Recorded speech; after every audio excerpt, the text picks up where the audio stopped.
There's time to laugh and there's time to work. So when you're telling them to leave, it's because now you've changed. Then now they say, "Hey, Burale sikuzi amebadilika." That's okay. That's fine. As long as within yourself, you know you're doing it to get better and you're not really putting someone else down or making them feel bad about themselves.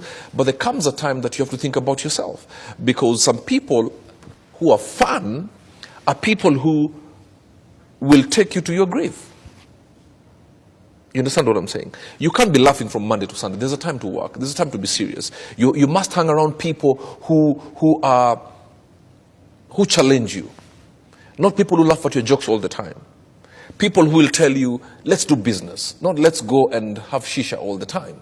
People who will say, you know, people are thinking this low, we need to think that high. People who challenge you to be better academically, to be better as a person. You understand? But remember, there are people around you who are happy because you are playing